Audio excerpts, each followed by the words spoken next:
समय 23 सितंबर 1980। तत्कालीन प्रधानमंत्री श्रीमती इंदिरा गांधी के कार्यकाल में एक अधिनियम को लाया गया। उसका नाम था एनएसए, यानी नेशनल सिक्योरिटी एक्ट। उसको हिंदी में राष्ट्रीय सुरक्षा अधिनियम भी कहते हैं। और इस नियम के तहत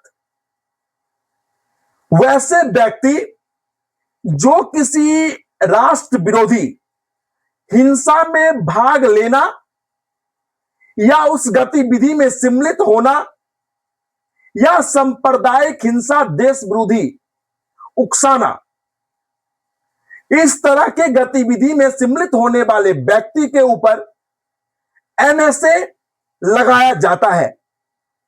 और सर्वप्रथम नमस्कार, मैं प्रिंस झा और आप देख रहे हैं वर्ल्ड इन अ ग्लांस। आज वर्ल्ड इन अ ग्लांस में हम लोग बात करेंगे एनएसए के बारे में।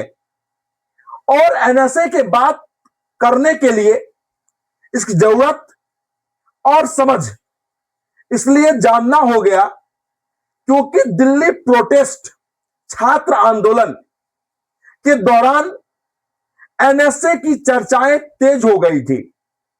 उसीलिए धारा एनएसए क्या कहता है, उसे कौन लागू कर सकता है, इसके क्या क्या मापदंड हैं, ये सारे मुद्दों के बारे में अभी इस एपिसोड में विस्तृत चर्चा करेंगे।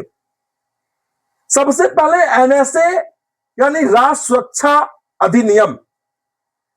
इस अधिनियम के तहत कोई भी व्यक्ति अगर राष्ट्र विरोधी गतिविधि में शामिल होता है, आतंकवाद को बढ़ावा देता है, सांप्रदायिक दंगा में भाग लेता है या इन सब तरह की बातों को उकसाने में उसका योगदान होता है, तो उसके ऊपर एनएसए की धारा लगाई जा सकती है। और यह धारा एनएसए,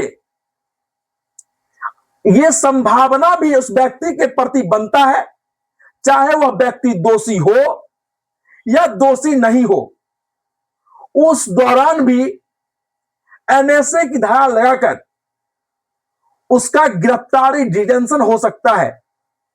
इसीलिए इसका नाम प्रिवेंटिव डिटेंशन भी है, जिसके तहत किसी भी व्यक्ति के भविष्य में किसी भी प्रकार का दंगा, उकसाना करना या सांप्रदायिक माहौल देश के अंदर बिगाड़ना की संभावना भी होती है, तो वैसे व्यक्ति को पुलिस बिना किसी मुकदमा दर्ज किए हुए डिटेन कर सकता है और उसके ऊपर कार्रवाई कर सकता है।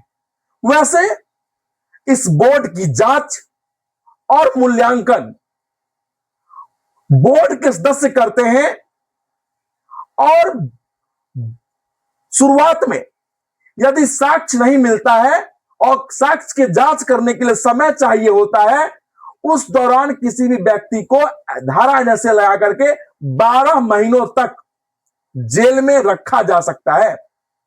और इस तरह की धाराएं, धारा एनएसए, केंद्र सरकार, राज्य सरकार, पुलिस कमिश्नर और डिस्ट्रिक्ट मजिस्ट्रेट लगा सकते हैं।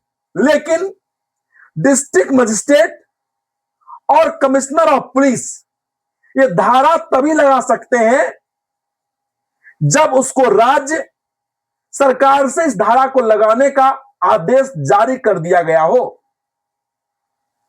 और इस धारा लगाने के बाद किसी भी व्यक्ति के ऊपर और किसी भी व्यक्ति को, वैसे सामान्य केस में ये धाराएं नहीं लगती है, लेकिन अगर लगने के बाद 12 महीनों तक जेल का सजा काटना होता है और साक्ष्य नहीं मिलने पर 12 महीने के बाद उस व्यक्ति को रिहा भी कर दिया जाता है। और ये सारी चर्चाएं इसलिए तेज हुई क्योंकि छात्र आंदोलन में देखा गया कि छात्र पुलिसकर्मी के ऊपर हमला कर रहे हैं, वह देश विरोधी नारे लगा रहे हैं, वह सरकार के खिलाफ आवाज उठा रहे हैं, जो लोकतंत्र होने का सबूत पेश करता, जो जायज है। लेकिन आप सरकारी संपत्ति का नुकसान नहीं कर सकते हैं, आप रेलवे इंफ्रास्ट्रक्चर्स का नुकसान नहीं कर सकते हैं जिससे देश का नुकसान हो, या आप उस तरह किसी भी तरह का बयानबाजी नहीं कर सकते हैं जिससे देश की संप्रभुता, देश में सांप्रदायिक दंगा फैलने की आशंका हो। इसीलिए जंतर मंतर पर छात्रों के आंदोलन के दौरान एनएसए की धारा का खूब तेजी से चर्चाएं शुरू हुई थी। बात बाकी आप क्या सोच रखते हैं एनएसए के ऊपर में कमेंट सेक्शन में बताएं। जय हिंद।